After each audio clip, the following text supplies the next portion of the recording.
Haleluya. Sudah diberkati Tuhan.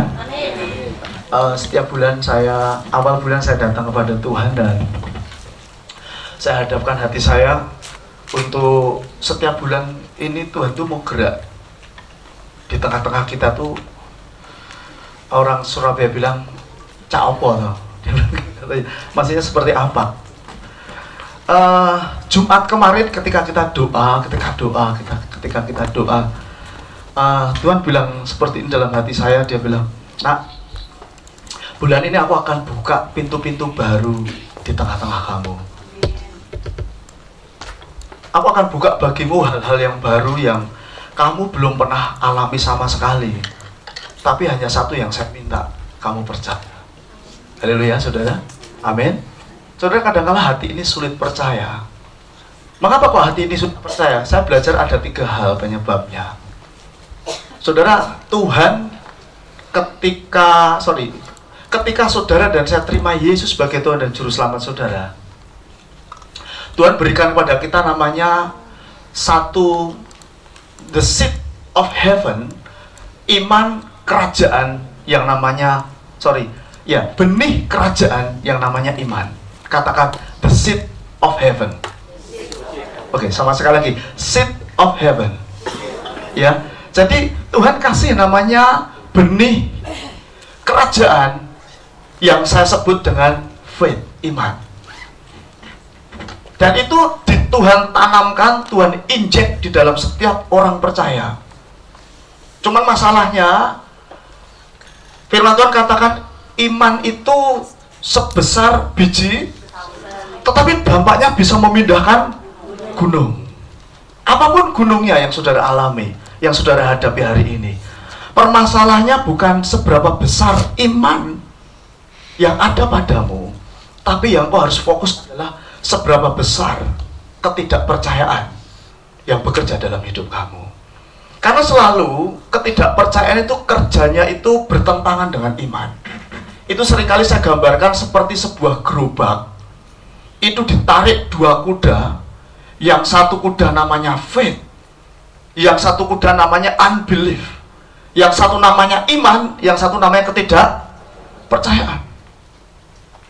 Nah, 2 hal ini, kalau saudara kasih makan salah satunya lebih besar, maka yang satu itu akan kalah.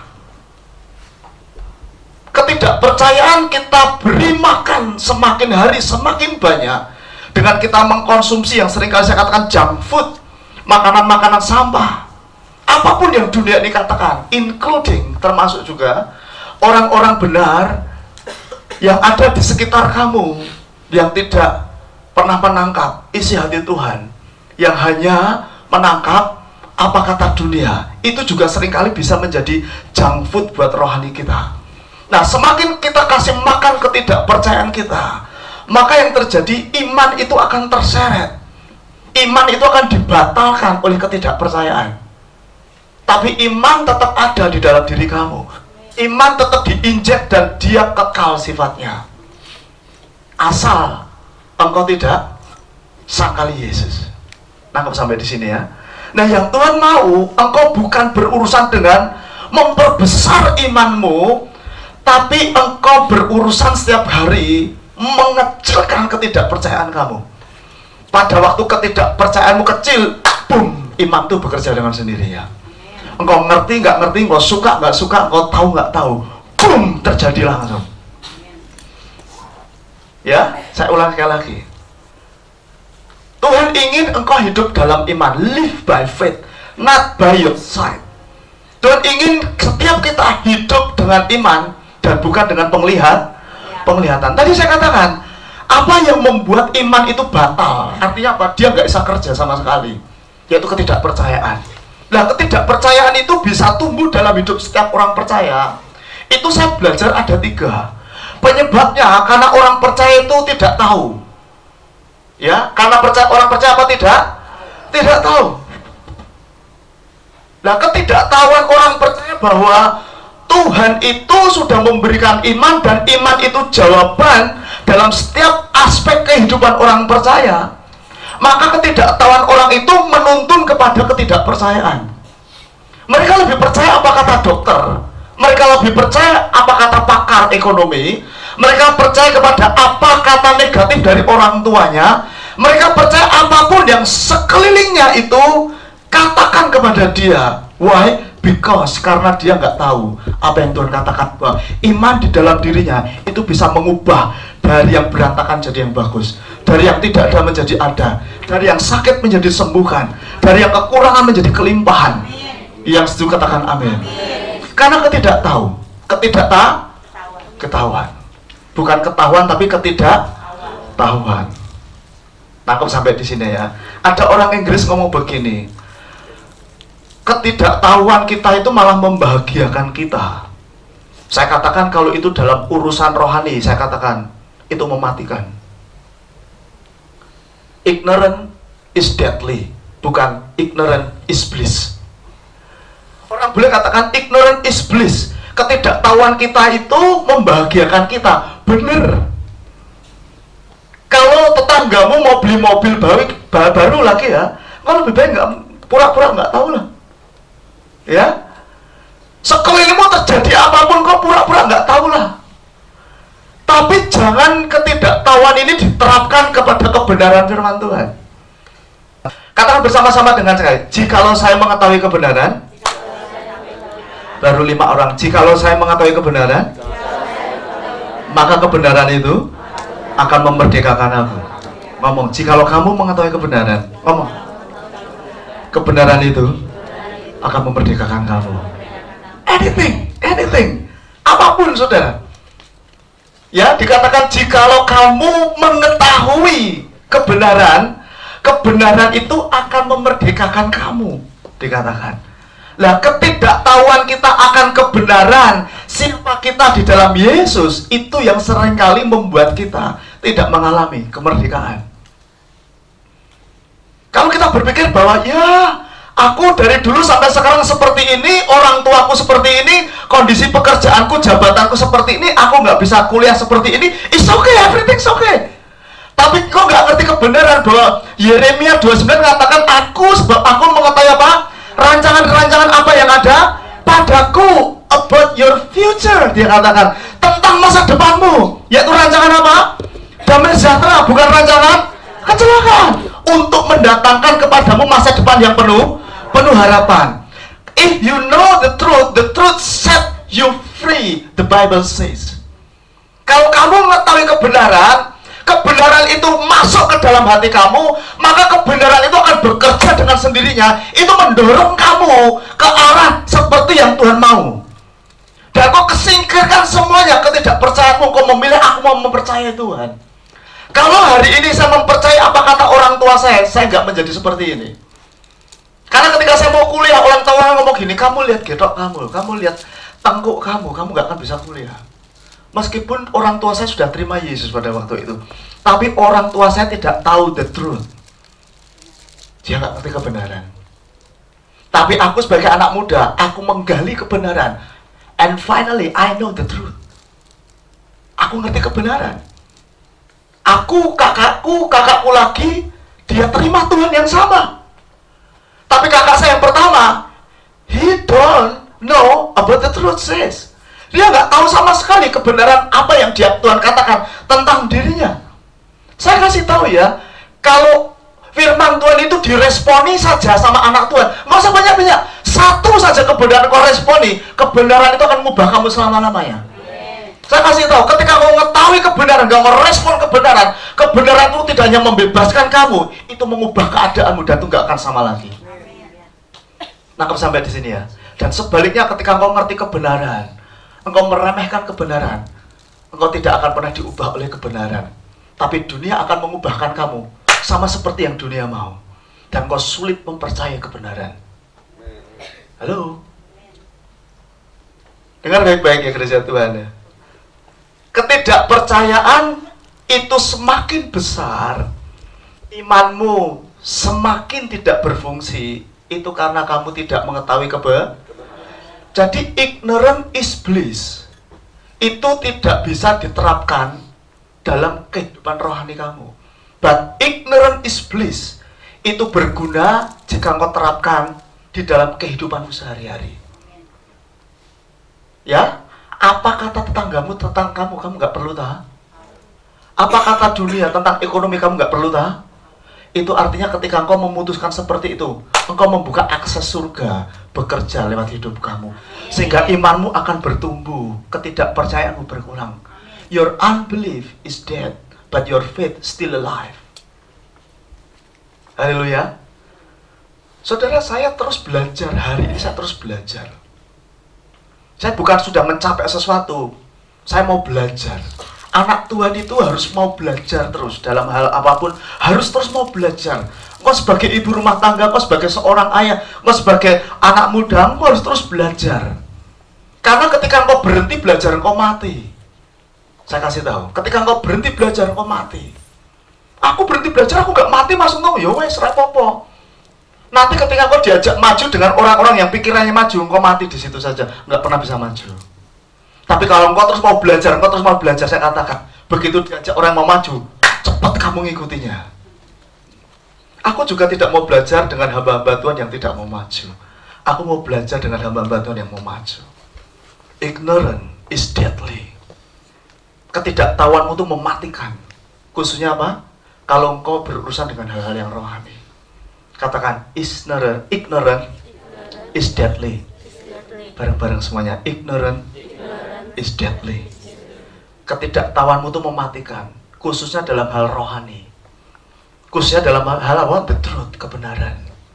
Kalau engkau ngerti kebenaran saja, saya katakan, usahamu akan hidup. Keuanganmu akan hidup. Tubuhmu yang sakit akan disembuhkan sama Tuhan. If you know the truth has set you free forever. Because I know one word from God can change your life forever.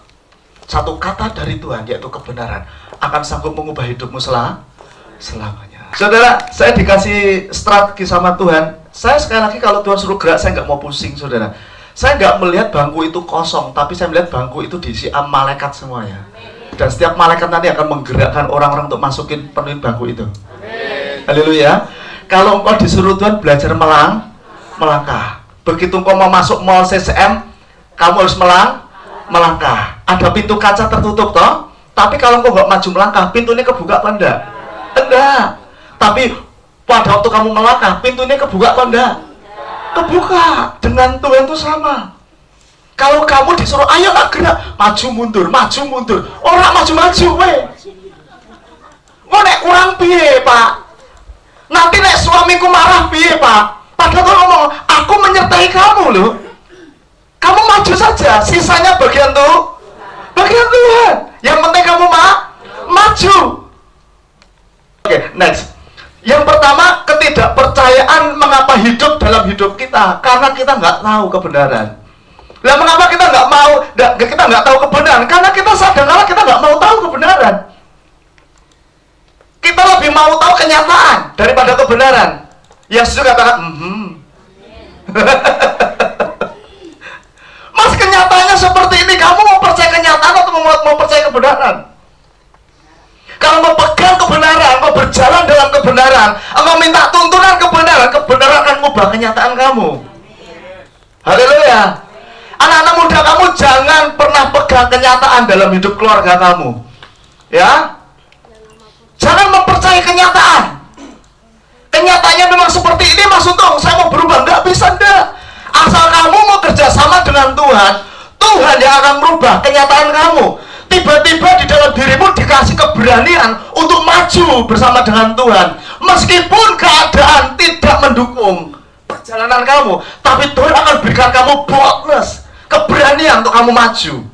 Haleluya.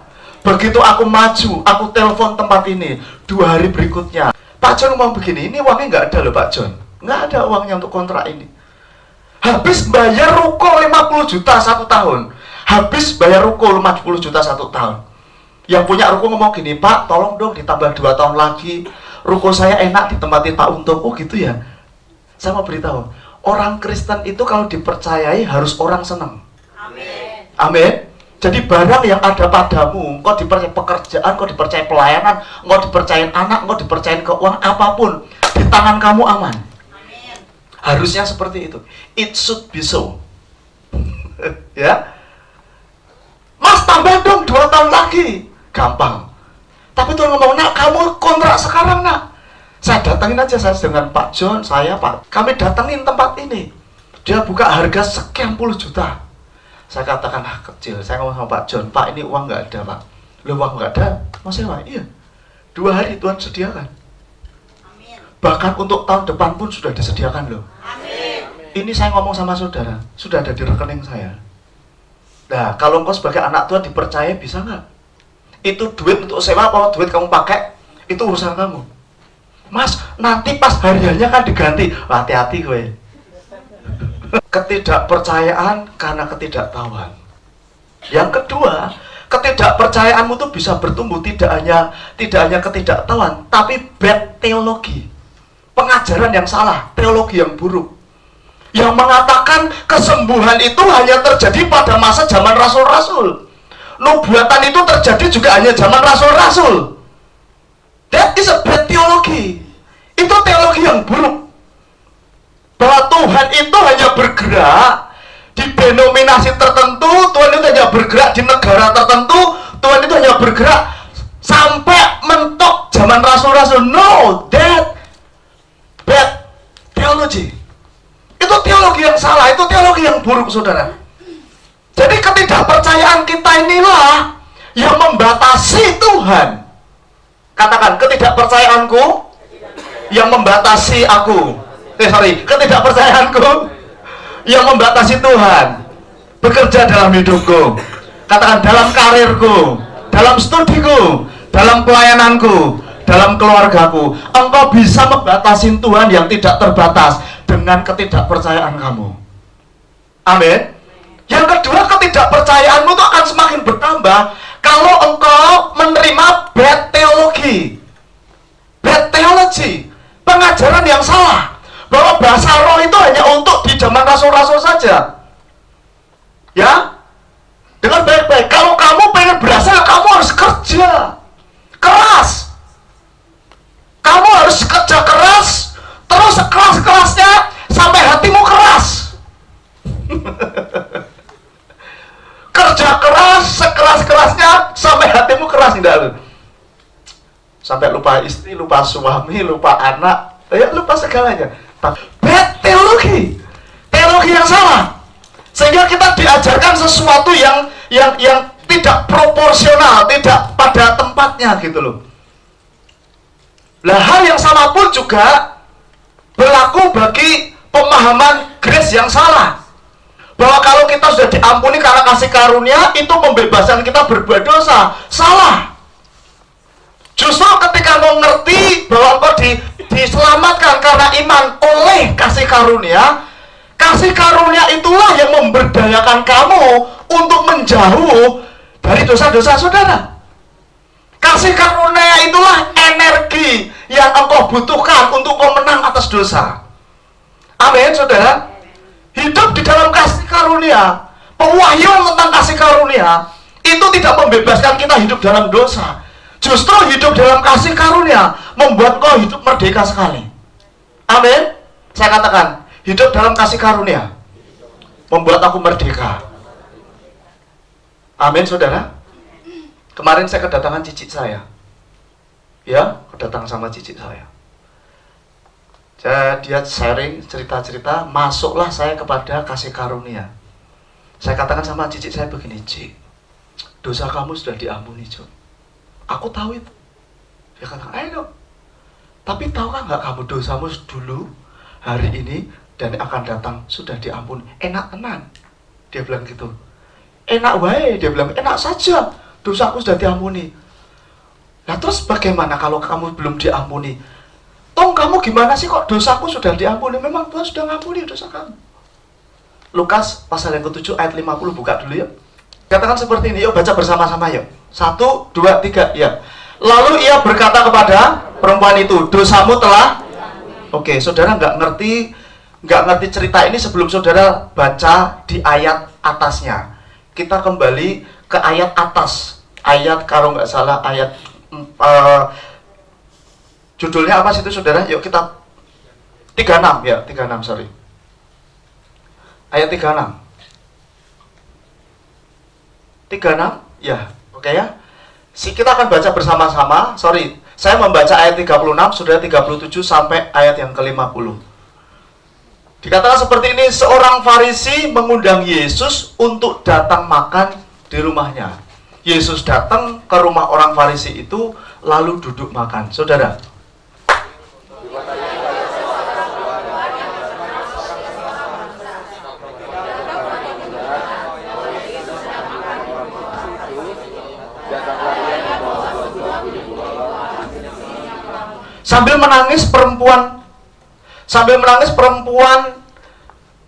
sambil menangis ia pergi berdiri di belakang Yesus dekat kakinya, lalu membasahi kakinya itu dengan air matanya dan menyekanya dengan rambutnya.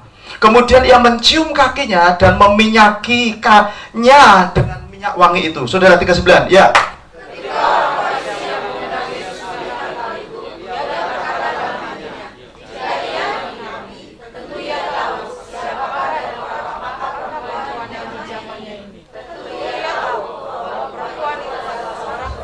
Lalu Yesus berkata kepadanya, Simon, ada yang hendak kukatakan kepada kamu. Saud Simon, katakanlah guru. Saudara, ya, ada.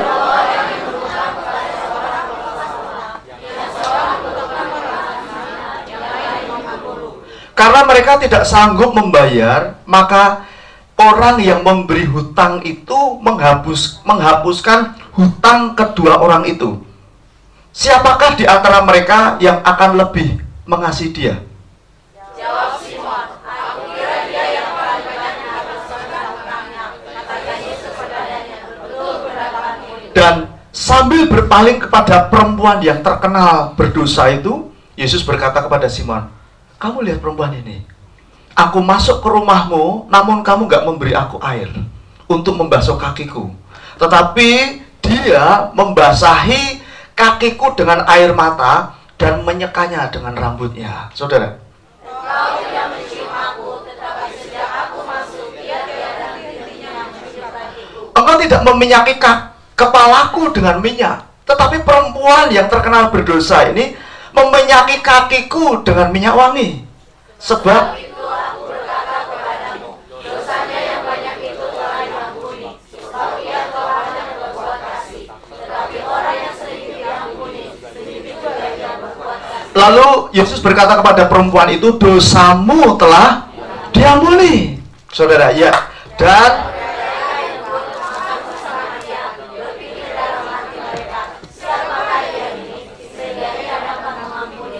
ayat 50 bersama-sama. 1, 2, 3, ya. Tetapi Yesus berkata kepada perempuan itu, imanmu telah menyelamatkan engkau. Pergilah dengan, katakan di dalam Yesus ada perhentian.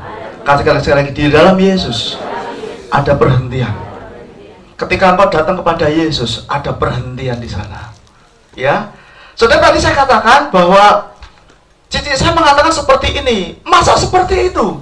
Bahwa dosaku sudah diampuni. Ya. Dosamu sudah diampuni. Ayat yang ke-48 tadi dikatakan gini, lalu ia berkata kepada perempuan itu, dosamu telah diampuni. Saudara, kata dosamu telah diampuni itu, ini juga ada Mr. Martin, mbahnya bahasa Inggris dia ya, mbahnya tuh grandpa-nya lahirnya bahasa Inggris. Saudara, kalau dalam bahasa Indonesia itu, saya belajar dalam bahasa Ibrani itu keterangan waktunya ada 6. Ya, kalau bahasa Inggris itu cuma ada 4. Hanya dikembangkan saja. Nah, pada waktu Yesus tadi ngomong gini, dosamu sudah diampuni. Lah, kata dosamu, your sin has forgiven, dikatakan dosamu sudah diampuni. Kata diampuni itu pakai bahasa imperfect tense. Artinya tindakan yang dilakukan lagi, dan lagi. On and on and on and on. Nah, kamu sampai di sini, saudara. Jadi dengan baik-baik. Terus kakak saya ngomong gini, lah kok enak banget. Ya memang enak. Kekristenan itu enak. Yang membuat sulit itu kita sendiri, kekristenan itu. Saudara, tadi waktu saya nyembah Tuhan di sini ya, nyembah saya nggak biasa pakai dasi, nggak biasa tampil formal, saya nggak. Saya beberapa kali gini, nggak enak. nggak bebas gitu loh saudara. Terus ketika saya nyembah Tuhan, saya dapatkan sebuah pencerahan dalam hati begini, hukum Taurat itu kayak dasi kamu loh. Kamu pengen tampil beda, tapi sebenarnya daging kamu berontak. Dalam kamu tuh berontak. Hukum Taurat membuat kita kadang-kadang munafik. Halo. Jadi artinya begini, engkau membutuhkan Yesus sebelum terima Yesus dan sesudah terima Yesus sama pentingnya. Amin. Dengar itu baik-baik. Engkau membutuhkan Yesus sebelum engkau diselamatkan, dan engkau membutuhkan Yesus setelah diselamatkan sama pentingnya. Tangkap ya, dosamu yang besar sudah diampuni. Kakak saya ngomong begini, berarti kalau saya jatuh dalam dosa, aku diampuni dong Mas Untung? Iya. Tapi kalau aku sengaja berbuat dosa, diampuni nggak? Saya katakan, diampuni. Loh kok enak aja? Berarti aku berdosa terus? Enggak. Saya tanya sama dia, kamu sengaja berbuat dosa, contohnya bagaimana? Contohnya ya, misalkan nyuri. Oh enggak nyuri deh. Contohnya dia mau judi. Gitu kan? Judi misalkan. Tahu kan itu dosa, itu judi. Judi. Saya katakan, Tuhan sudah ampuni enggak? Saya tidak menyuruh saudara judi loh ya. Ya. Tapi kalau kamu berbuat dosa, yang rugi kamu sendiri. Perbuatan dosa yang kamu lakukan nggak ada efeknya ke Tuhan. Dosamu masa lalu hari ini akan datang, seluruhnya ditimpakan ke salib. Tapi kalau engkau berbuat dosa, engkau rugi dengan dirimu sendiri dan engkau rugi dengan orang lain. Halo. Jadi jangan salahkan Tuhan. Nggak ada porsinya kita nyalahkan Tuhan. Ketika kita bertekun dalam perbuatan dosa, kok nggak terjadi apa-apa ya perubahan dalam hidupku? Itu artinya apa? Perbuatan dosa selalu memberi investasi ketidakpercayaan semakin gede. Khawatir itu dosa apa enggak? Takut dosa apa enggak? Jadi saya mau beritahu, dosa kamu jangan pisah-pisahkan ya. Ada dosa besar, setengah besar, kecil, setengah kecil, smallest. No. Sin is sin. Nangkep ya? Cik saya mau gini, enggak bisa dong. Berarti saudaraku itu yang sudah terima Yesus, dia suka berzina, berarti mati masuk surga? Iya. Lah kok enak? Saya katakan, loh bukan, dosa itu bukan enak. Tuhan bukan suruh kamu berzina seperti itu. Saya mau tanya sama saudara, kalau saudara sedang berbuat dosa ya, hati nuranimu itu berontak apa enggak sih? Kok baru 10 orang? Kalau kamu jatuh dalam dosa, kamu berbuat dosa nih, maaf, mencuri. Batin kamu tuh nuduh kamu nggak sih? Jangan bilang itu Roh Kudus lah. Orang yang nggak terima Tuhan pun batinnya kalau dia berdosa, nuduh loh. Ada yang salah ngomong itu, saya nuduh itu Roh Kudus. Roh Kudus diberikan pada saudara bukan ngorek-ngorek dosa kamu. Roh Kudus diberikan Tuhan kepada kamu untuk menginsafkan dunia akan dosa. Dunia loh, bukan orang percaya loh. Dunia akan dosa, akan penghakiman, akan kebenaran. Roh Kudus sampai hari ini terus menginsafkan dosa kepada orang-orang dunia. Tapi di dalam kekristenan ada teguran nggak Tuhan? Pak Untung, saya katakan, ada nggak seorang ayah yang anaknya salah nggak ditegur? Saya ulangi lagi. Ada nggak seorang mama yang anaknya salah itu nggak ditegur? Tapi kalau anaknya salah ditegur nggak? Apakah anak papa mamanya benci sama anaknya? Apa gara-gara hanya untuk mengajar anaknya itu jangan main api, nanti kalau main api kebakar tangannya tuh dimasukkan ke api sampai bau gosong begitu baru ngajar? Ingat ya, kalau kamu main api rasa begitu, seperti itu Tuhan ngajar kamu. Halo, maaf, kita ini jangan blow on lah saudara. Ngerti maksud saya? Saya pengen Samuel itu nggak berbuat dosa, tapi kalau dia berbuat dosa, pilihannya seperti itu, saya tetap sayang nggak? Halo? Saudara bingung apa nggak sih? Ya nggak bingung, katakan amin. Tuhan itu sayang sama kamu. Katakan Tuhan sayang sama saya. Aku rindu setengah mati kepadamu. pada waktu kemarin tuh waktu di AW ada lagu itu, hatiku bergetar sekali, bergetar. Bukan aku punya another woman, man. No. Enggak. Lagu apapun kalau hatimu sedang ke Tuhan itu kau bisa jatuh cinta loh. Hanya dengan lagu loh ya. Don't you give up, no. I won't give up, no. Let me love you. Gak tahu lagunya ya, gak apa-apa. Izinkan aku mencintai kamu, nah. Tuhan itu sayang sama kamu loh. Kamu jatuh, dia tetap terima kamu loh. Buktinya apa? Anak yang hilang. Bapaknya pengen loh mati, minta harta karunnya, dia pergi. Bapaknya tolak dia. Seringkali kita kelompokkan dosa itu menurut cara pandangan manusia. Oh, nek mencuri, berjudi, minum, merokok, memperkosa, korupsi itu dosa besar. Dengar baik-baik ya. Dosa itu jangan kamu kelompokkan menurut manusia, menurut guru-guru agamamu yang dulu. Tapi malin, everything back to the Bible. What Bible says about sin? Apa yang Alkitab katakan tentang dosa? Dan jangan pelajarin. Saudara dan saya ada di perjanjian lama atau perjanjian baru? Perjanjian baru.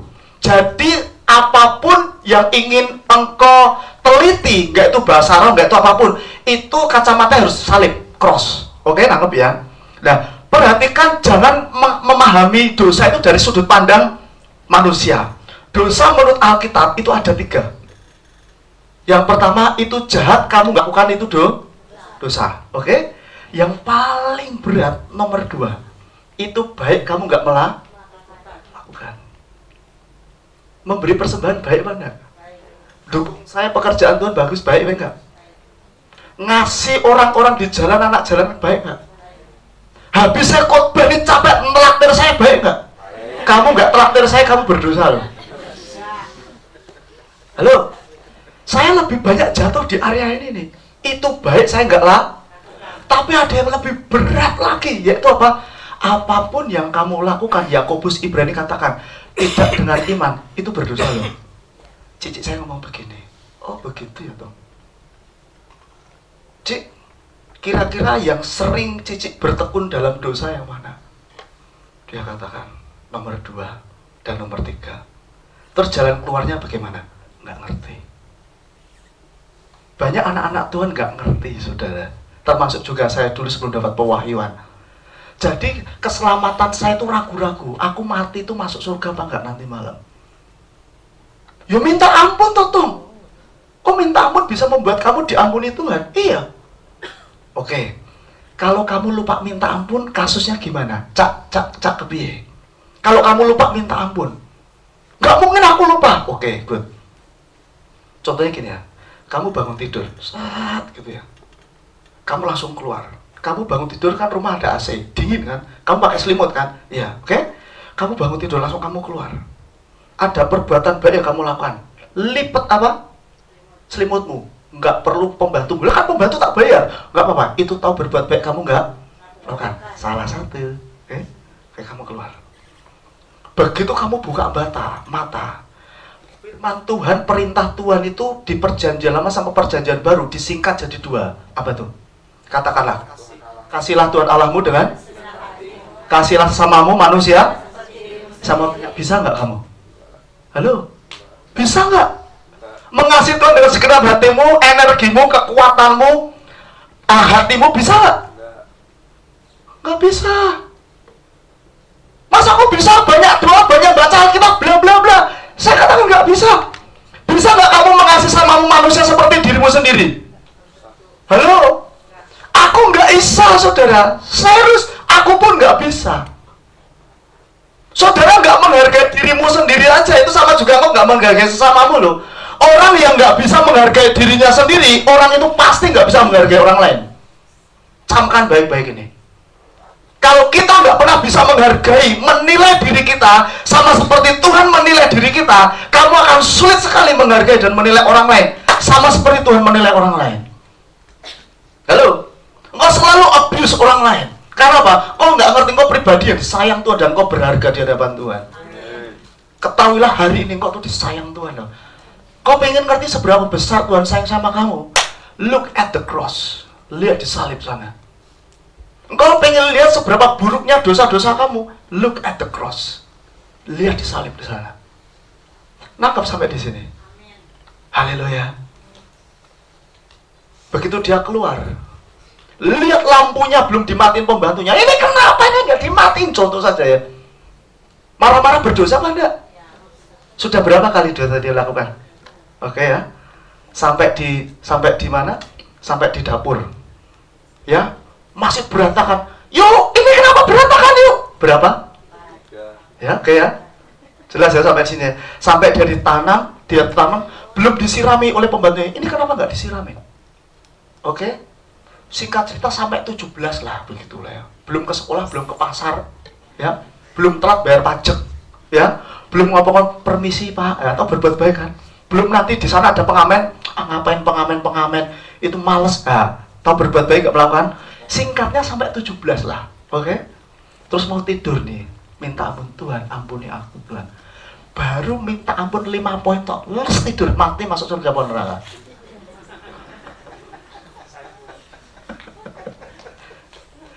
Hukum Taurat selalu membuat kamu itu berat jalani kekristenan itu.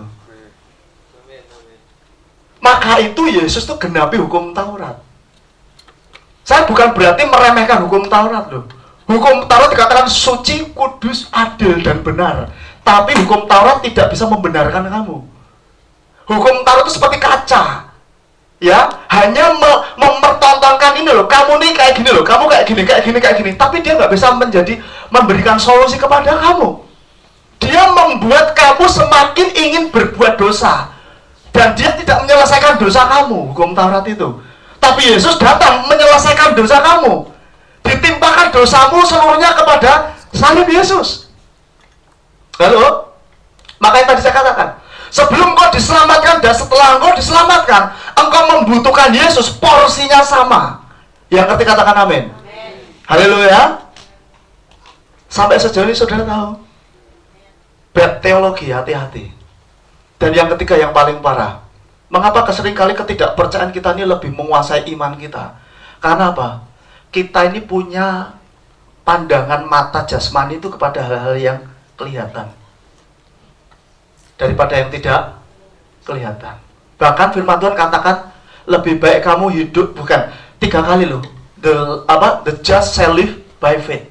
The just shall live by faith. Orang benar akan hidup oleh iman, bukan lewat penglihatan. Nah, bagaimana saudara hidup dalam iman kalau setiap hari konsumsi yang bukan yang iman? Halo, konsumsi sinetron, konsumsi gadget lebih banyak daripada yang lain.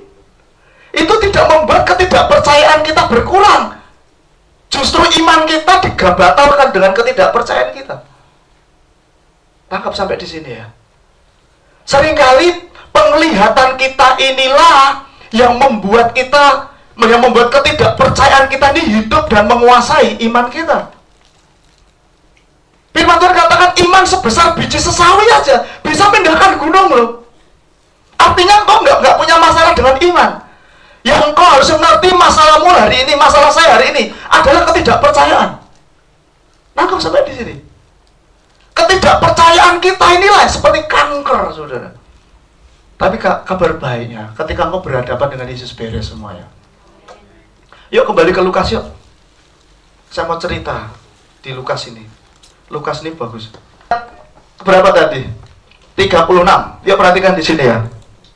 Seorang Farisi mengundang Yesus untuk datang makan di rumahnya. Yesus datang ke rumah orang Farisi itu lalu duduk makan.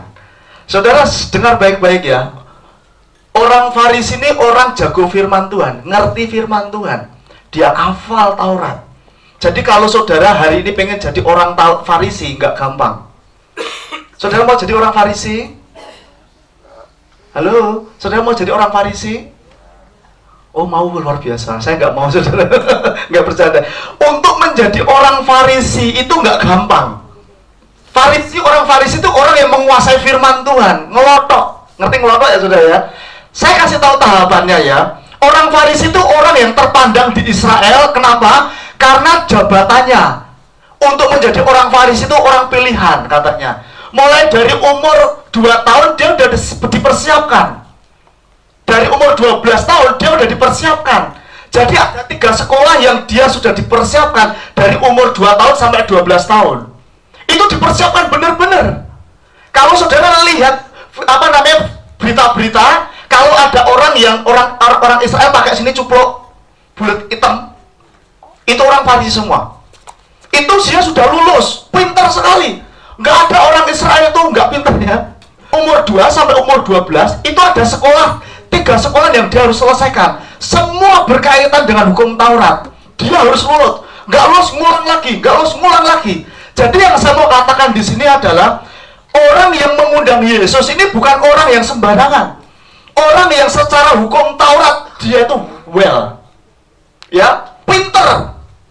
Dan dia ngerti semuanya. Sejarah Musa, dia sejarah Adam, dia harus ngerti. Pentatuk itu dia harus ngerti. Kejadian, Keluaran, Imamat, Bilangan, Ulangan, itu dia harus menguasai. 5 kitab ini dia harus menguasai untuk bisa menjadi orang Farisi. Jadi dengan kata lain, yang ngundang Yesus datang ke rumahnya ini orang pinter firman. Lah yang datang itu firman atau pinter firman? Saya ulang lagi. Yang ngundang pinter firman, yang datang, yang diundang itu apa? Firman. Saudara lebih mengutamakan dengar saya nyampaikan firman, atau saudara mengutamakan pengen berjumpa dengan firman? Halo? Saya mendorong saudara every day, setiap hari berkunjung dan tanya sama firman. Orang Farisi ini pinter firman, tapi ngundang firman. Begitu si firman ngomong tentang firman, dia nggak nangkep. Saya ngasih tahu ya, seringkali pengetahuan kita terhadap firman itu membutakan ketika firman yang sesungguhnya ngomong sama kita. Sudah nangkep apa belum ngomong saya? Seringkali pengertian kita tentang firman ini ya, pengetahuan kita tentang firman Tuhan ini, itu kadang-kala itu malah membatasi loh. Pada saat firman yang sesungguhnya itu ngomong dalam hati kamu. Nangkep ya? Contoh begini, ada firman ngomong begini. Saudara ngerti firman? Kasihilah sesamamu manusia seperti dirimu sendiri, atau ampunilah siapa? Musuhmu. Berdoalah buat mereka yang menganiaya kamu. Ngerti, otak ngerti nih. Tapi begitu kau bersinggungan dengan tetanggamu, gara-gara tanaman masuk ke rumahnya dia, tetangga ngomong gini, bu, tolong potong dong tanamannya.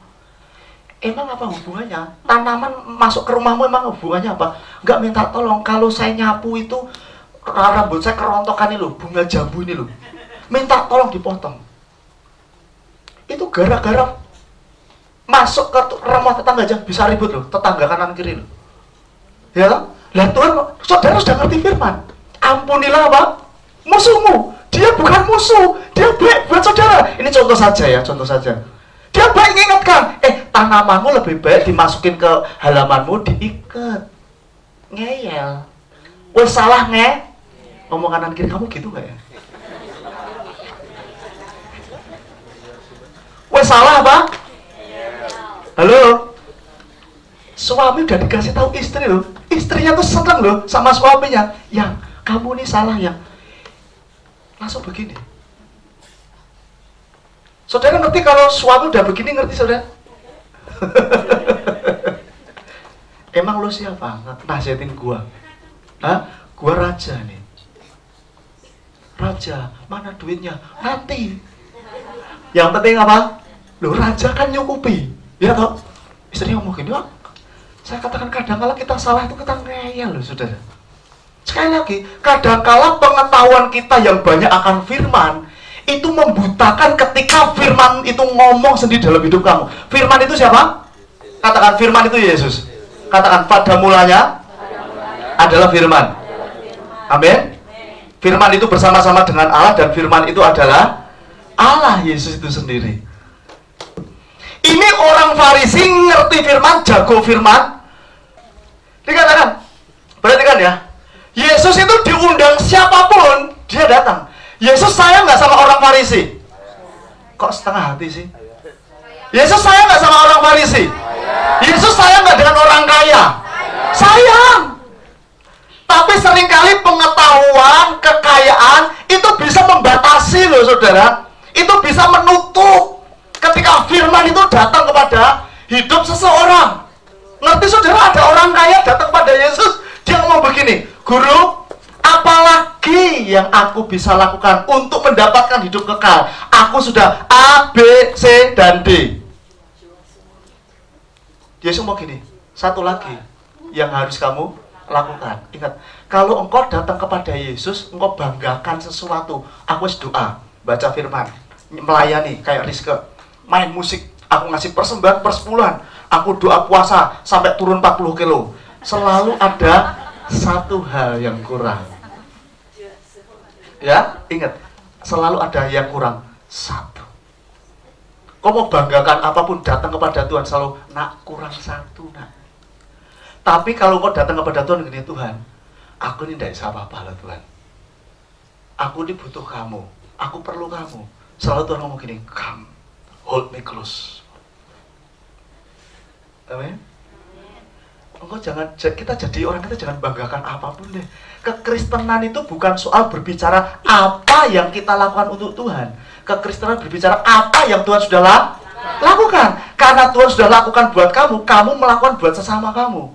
Itu bukti cintamu kepada orang yang sudah melakukan buat kamu. Ngerti? Jadi engkau melakukan sesuatu bukan Tuhan harus lakukan kamu. Enggak. Kamu lakukan sesuatu karena kamu punya understanding Tuhan sudah lakukan buat kamu. Halo? Beda nggak nih kasusnya? Beda. Engkau mengasihi suamimu, engkau mengasihi orang lain. Engkau mengampuni karena Tuhan sudah terlebih dahulu mengampuni kamu. Bukan supaya kau diberkati, salah. Tuhan sudah memberkati kamu. Tuhan sudah menyembuhkan kamu. Tuhan sudah membuat kamu sukses. Di mana itu? Di area manusia roh. Nah, bagaimana manusia roh yang sudah ditangani oleh Tuhan, yang sudah hidup ini, yang sudah ada soe-nya ini, bisa sampai menjadi realita? Manusia jiwamu kamu tangani setiap hari. Ketidakpercayaanmu kamu tangani setiap hari. Dengan apa ketidakpercayaanmu? Konsumsi firman. Lah, nek kita nggak mau belajar firman, saudara, belajar firman bukan untuk kejar target loh, bukan untuk kejar setoran. Wah, aku nggak baca firman Tuhan, terus merasa bersalah. Pernah nggak saudara nggak membaca firman Tuhan merasa bersalah? Siapa yang pernah? Angkat tangan. Nggak baca firman itu rasanya bersalah gitu loh. Halo? Nggak ke gereja rasanya bersalah gitu, siapa di sini? Ya, saudara, Tuhan tetap sayang sama saudara. Amin. Tapi kalau engkau nggak ke gereja, rugi. Iya toh? Nggak baca firman Tuhan, rugi. Ketidakpercayaan akan terus diisi oleh dunia, terus diisi, terus media diisi, terus semuanya.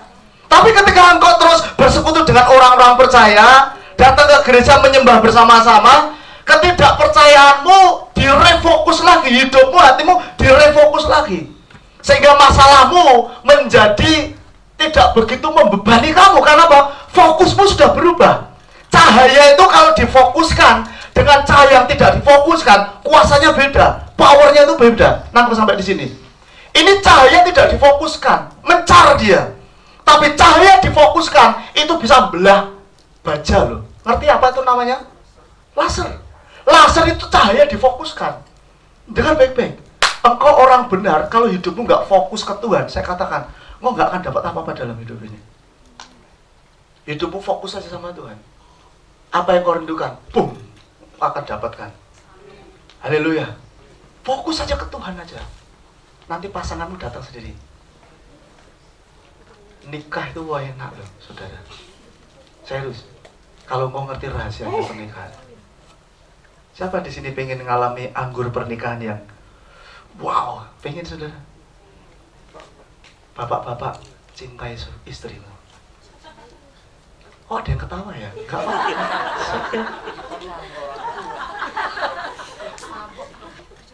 Saudara, kemarin saya renungkan tuh hari Sabtu ya. Tuhan ngomong begini, nak, kamu tahu nggak, nak? Tolong ajarkan ke anak-anakku ya. Ada hamba-hambaku di Alkitab itu mengalami transfer of wealth. Transfer of wealth itu apa? Perpindahan kekayaan yang besar-besaran. Kamu tahu nggak? Kayak Abraham itu terjadi transfer of wealth. Itu pemicunya siapa? Ada faktor namanya Sarah. Oh gitu ya Tuhan ya. Kamu pengen mengalami transfer of wealth dalam hidup kamu, mau sayangi istri kamu. Kok satu dok toh?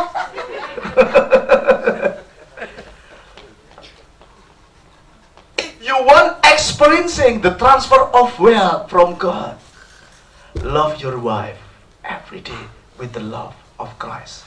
You know what I mean, Mr. Martin? Ayo, see, I understand. Well, dengar baik-baik ya. Aku baca tahu Abraham tuh mendapatkan kekayaan dari Fir'aun yang ingin mengambil Sarah sebagai istrinya loh. Wanita lagi, faktor woman. Ishak, dia ngungsi ke Gerar dan Raja Gerar pengen tidurin dia. Ishak itu jadi kaya. Itu faktor siapa? Ribka loh. Diberkati. Yakub kerja 14 tahun karena 2 wanita. Jangan ikutin Yakub punya istri 2. Yakub jadi kaya raya karena faktor siapa? Rahel. 3. Saya catat lagi. Yusuf dipenjara karena siapa? Istri Potifar. Wanita. Dia jadi kaya. Salomo, jangan ikutin Salomo. Istrinya 700, gundiknya 300. Jangan ikutin, saudara. Tidak semua Alkitab saudara harus ikutin ya. Itu Abraham istrinya 2. Yo, kamu mau ngikutin, Tuhan tetap sayang sama kamu. Tapi aku gak ngajurin. Nanti jangan salah loh, saudara. Kamu mau milih istrimu 2, kamu urusan sendiri loh. Aku sebagai pendeta, 1 aja ngurus selama-lamanya enak. Maknya sob. Gori itu semakin tua semakin nikmat. Emang kamu nggak ngalami?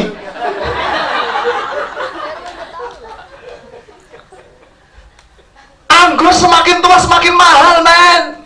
Halo, mami, semakin nikmat nih. Papi semakin semakin nikmat.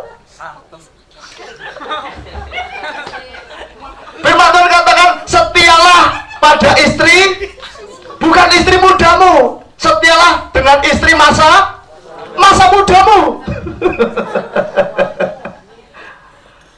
Saudara tahu Israel kalau saya baca Keluaran 35 itu bisa bawa kekayaan keluar dari Mesir. Itu yang ngerampasin wanita semua loh, pria nggak ada. Aku begitu neliti ini katakan, wah aku mau sayangin istriku lebih lagi. Dia mungkin ya, tingkatin dong uang belanja. Nah, ujung-ujungnya gitu kan. Loh, kalau kamu sayang tingkatin enggak? Loh, kok suami nggak ada yang ngomong? Emang yang suami cuma saya? Dengar ya, kalau suami bersekutu dengan Kristus, ya, karena kepala dari suami siapa? Yesus. Oke, dengar ya. Ini yang terakhir. Katakan, kepala dari suami adalah Kristus. Semuanya deh, suami atau istri ngomong. Kepala dari suami adalah Kristus. Kepala dari istri adalah suami. Oke? Lah kata kepala bahasa Yunaninya kepale. Artinya the source of life. Sumber kehidupan. Nek suamimu tuh ribut terus golek duit. Enggak tersumber dengan dia. Saya kasih tahu. Nanti suamimu ngasih duit kamu, nuntut loh. Anggap Pak. Tapi kalau suamimu tuh terus cari duit, hubungannya dia dengan Tuhan juga luar biasa, makanya sinkron. Jasmani sama rohani sinkron. Dia memberi dengan kasih. Dia memberi dengan nikmat. Bukan memberi untuk menuntut, tapi memberi dengan nikmat. Ada orang yang mesem-mesem sama saya terusan, ibu-ibu. Saya mau tutup pakai kacamata kuda yang gak enak, nanti karena Stevie Wonder. You say I love you kan gak enak. Pendeta kan khotbah bebas saja sudah. Tapi saudara senyum-senyum artinya saudara ngerti lah maksud saya. Ya, you know what I know lah. Saya ngerti ya, oke? Sampai sejauh ini ngerti ya, jelas ya. Ini baru 1 ayat saudara, ini belum ada berapa ayat. Oke, nggak apa-apa. Dengar baik-baik, ini pesan dari saya. Engkau suami sayangin istri kamu. Setiap hari kau cari wajah Tuhan, suami. Tuhan, aku perlu engkau Tuhan. Aku perlu engkau. Nanti hikmatnya, kasihnya itu turun dari Yesus. Turun kepada suami. Suami begitu keluar ruang doa, lihat istrinya kayak umur 22. Loh, yang ngomong alami.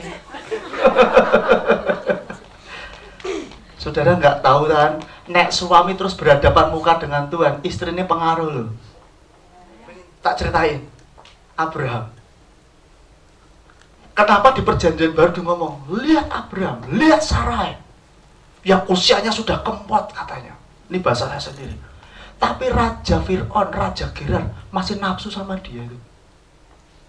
Istri nek diinjek sayang terus, kasih terus sama suami, istri awet muda. Man nanti injek terus kasih.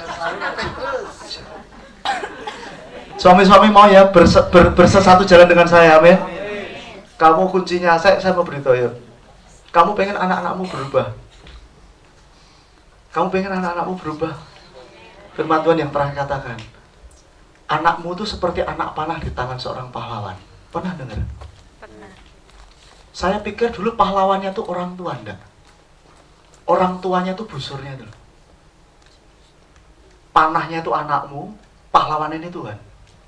Kalau engkau dekat dengan Tuhan, suami sama istri dekat sama Tuhan, pada waktu engkau dibentuk sama Tuhan, engkau ditarik, waktu ditarik enak enggak? Tapi kau suami istri mesti ngikutin gerakannya Tuhan. Enggak bisa enggak. Atau ditarik, Tuhan ngerti sasaran yang tepat untuk anak-anak kamu. Tapi kalau kau suami istri enggak mau ditarik sama Tuhan, anakmu kamu biarin enggak karu-karuan begitu ya. Jangan harap. Kau tanggung jawab sama anak kamu. Man, kamu nanti cari istri yang kamu harus sayang, man. Istri juga harus respect, hormat sama kamu. Istri saya tuh ngomong apa, dia ngomong gini, siap bos. Jangan panggil istrimu bos, salah. Yang bos kamu suami. Kalau bos kan kamu harus layani toh saudara. Layani, siap bos. Oh iya. Bos, siap bos. Oh iya. Bos. Bangkit berdiri bersama-sama saudara.